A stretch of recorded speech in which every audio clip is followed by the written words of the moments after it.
Kumusta mga sanggay? Ang pag-uusapan natin ngayon ay ang mga hayop kasama na tayong mga tao na nagtataglay ng pinakamalakas na kagat sa buong mundo. Kung interesado kayo sa topic natin ito, ay huwag pong kalimutang itapang like, subscribe at ang bell notification para ma-notify kayo sa bago kong upload. Ang mga hayop na nagtataglay ng pinakamalakas na kagat sa mundo. Ang tao. Ang kagat ng tao ay hindi nating masasabing delikado tulad ng aso o ahas. Subalit ang infeksyon nito ay maaaring magdulot ng masamang epekto sa taong kinagat nito. Ang sugat nito ay nagtataglay ng mataas na level ng bakterya.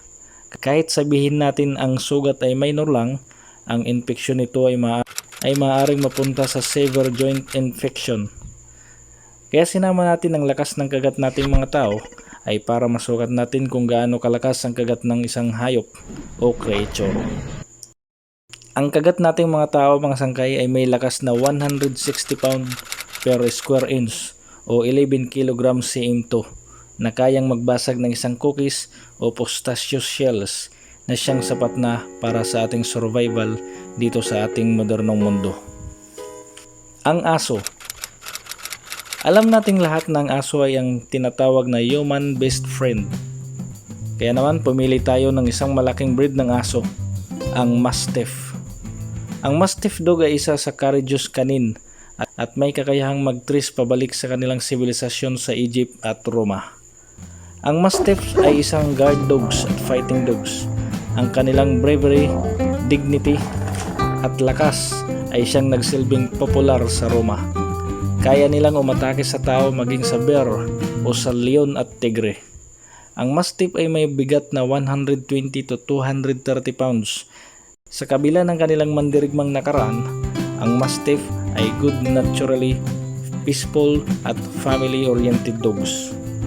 Ang Mastiff ay may kagat sa lakas na 550 pounds per square inch o 38.6 kg cm2 na kaya nitong hatiin ang sanga sa dalawa.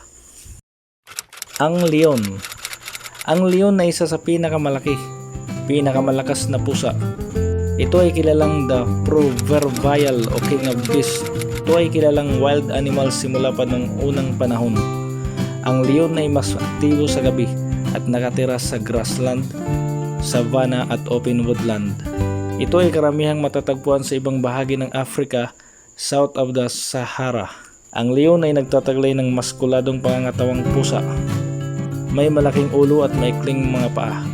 Ang full-grown na lion ay may haba na 1.8 to 2.1 meters at may taas na 1.2 meters na bumibigat sa 170 to 230 kilograms. Ang leon ay kakaibang membro ng pusa. Ito ay nabubuhay sa grupo o tinatawag na pride. Umaabot mula 4 hanggang 37 miyembro ang membro nito. Ito ay teritorial at nabubuhay kung saan maraming pagkain. Ang kagat ng leon ay umaabot sa 650 pounds per square inch o 45.7 kg cm2 na 4 times stronger kaysa sa ating mga tao. Bengal Tiger. Ang Bengal Tiger ay kilala din sa tawag na Royal Bengal Tiger o the Indian Tiger. Isa ito sa national animal ng India at maging sa Bangladesh. Ang pinakamaraming populasyon nito ay matatagpuan sa India. Subalit, mayroong ilang maliliit na populasyong matatagpuan sa Bangladesh, Nepal, Bhutan, China at Burma. Ang puwersa nito ay makikita sa tuwing ito ay naghahanap ng makakain. Bagamat hindi ito tumatagal sa panghahabol, ang diskarte at talino nito ay nagagamit sa tulong na rin ng kanilang camouflage na balat. Sa init ng sikat ng araw, ang tiger ay nagtatago sa makapal na damuhan at kapag handa na ang tiger ay umaatake sa likuran o sa tagiliran ng biktima gamit ang kanilang pagkagat na may lakas na aabot sa 1,050 pounds per square inch o 74 kg cm2. Kaya nitong pabagsakin ng gur, water buffalo, sambar, cheetal o mottled deer, wild boar at iba pang species ng deer. Ang hyena. Ang hyena ay isa sa Africa's most common large carnivore. May 3 klase ang hyenas. ang spotted, brown at ang striped hyenas. Pero ang spotted hyenas ang pinakamalaking lahi sa tatlo. Nagtataglay ito ng excellent nighttime vision at pandinig. Ang hyena ay nagtataglay ng wailing calls, howling screams at ang kilalang laughter na maririnig at aabot hanggang 5 kilometro. Ang spotted hyena ay isa sa organisadong grupo at teritorial. Kaya nilang magpatrolya at minamarkahan nila ang kanilang teritoryo sa pamamagitan ng pag-ihi sa damo. Halos 70% ng kanilang diet ay ang direct kill o pagkain ng buhay ng kanilang prey, gamit ang kanilang pagkagat na may lakas na aabot sa 1,100 pound per square inch o 77 kg cm2. Subalit, ito ay binansagang most feared animals sa sabana. Grizzly bears. Ang grizzly bear ay isang North American subspecies ng mga brown bear. May taas ito na aabot sa 2.5 meter o 8 feet at may bigat na aabot sa 360 kg o 800 pounds. Pagdating sa summer season, ang grizzly bear ay kumakain ng maraming pagkain para mabuhay o magkaroon sila ng sapat na nutrisyon pagdating sa winter season. Ang grizzly bear ay isang omnivores. Kumakain ito ng nuts, prutas, dahon, ugat, lumot, mga insekto at salmon at iba pa. Huwag mamaliitin ang bear na ito mga sangkay dahil isa ito sa top predator. May kakayahan itong tumakbo sa kabila ng laki nito na aabot sa 30 miles o 56 km per hour na talaga namang delikado ang tao rito, lalo na pag nagulat ito. Ang kagat ng grizzly bears ay may lakas na aabot sa 1,200 pounds per square inch o 84 kg cm2. Gorilla. Ang gorilla ay ang pinakamalaking lahi ng mga apes at ito ay pinakamalapit o kasing hawig sa tao. Ito ay nakatira sa tropical forest ng Africa at may dalawang klase ang gorilla. Ang western gorilla at ang eastern gorilla. Ang gorilla ay malakas at mabagsik.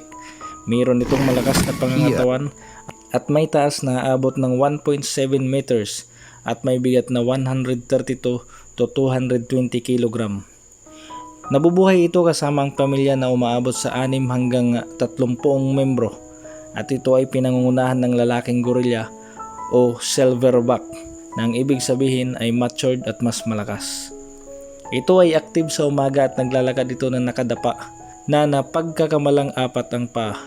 Ang tawag nila dito ay knuckle walking. Tumatayaw lamang ang gorilla mga sangkay pag ito ay nagpapasikat sa nililigawan nito o kapag ito ay nakakaramdam ng threat o banta sa kanilang buhay.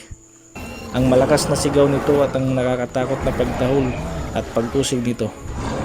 Agad nila itong lulusobin at pinangungunahan ito ng silverback. Ang kagat ng gorilla ay may lakas na abot sa 1,300 pounds per square inch o 91 kg cm2. Mas malakas pa sa tigre at leon. Hippo.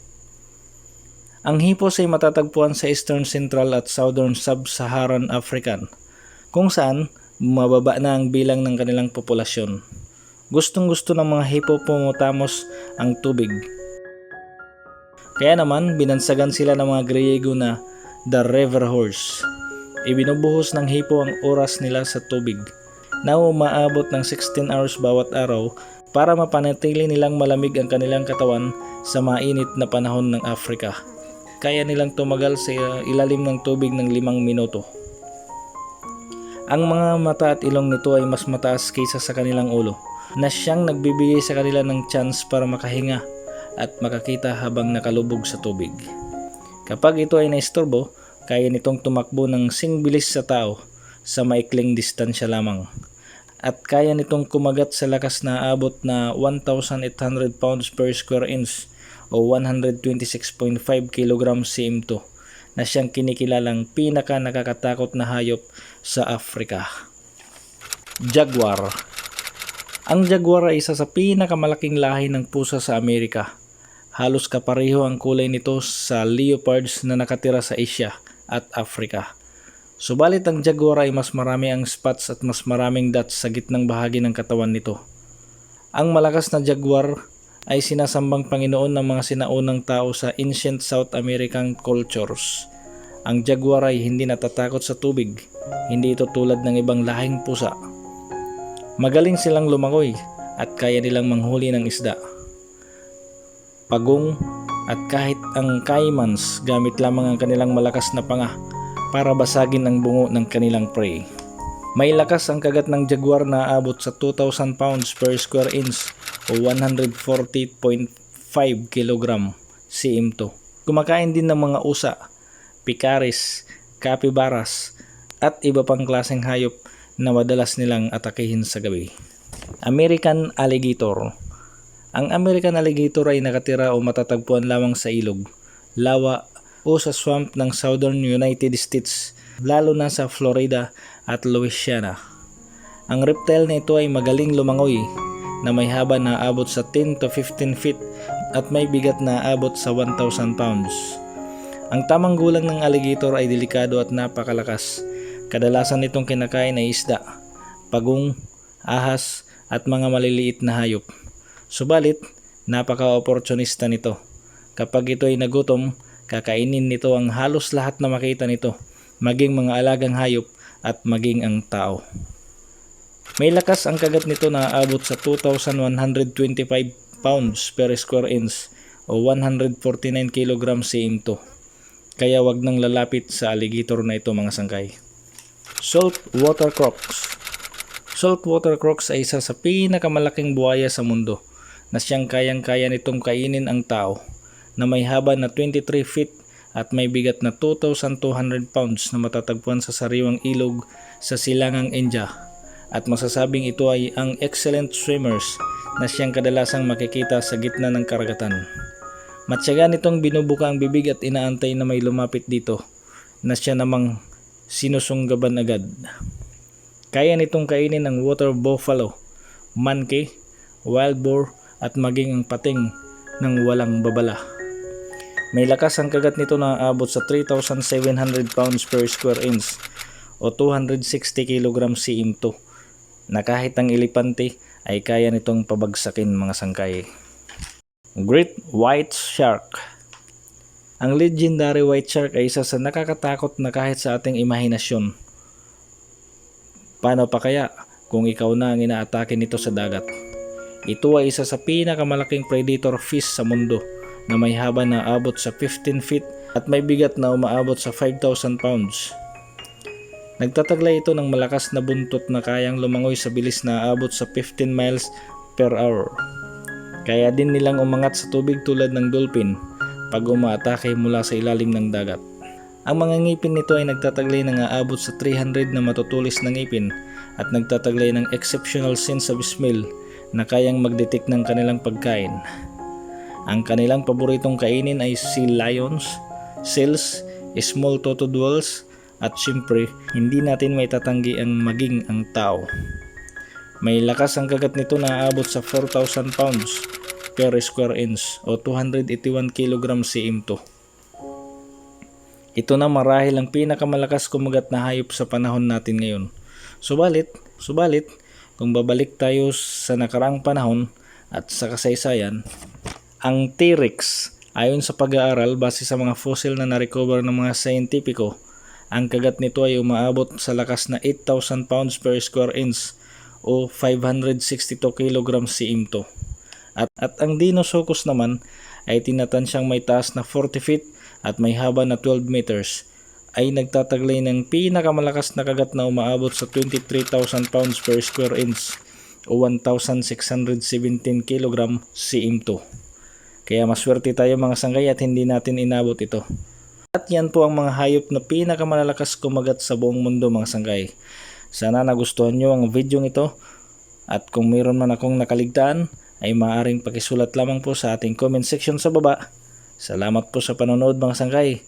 Ito ang Lorger TV, ang nagsasabing maikli lang ang buhay, kaya gawin nating makabuluhan nito. Maraming salamat sa panonood mga sangkay. Hanggang sa muli. I'm an icon, man. And my girl about a 10. I should fuck her in the Benz.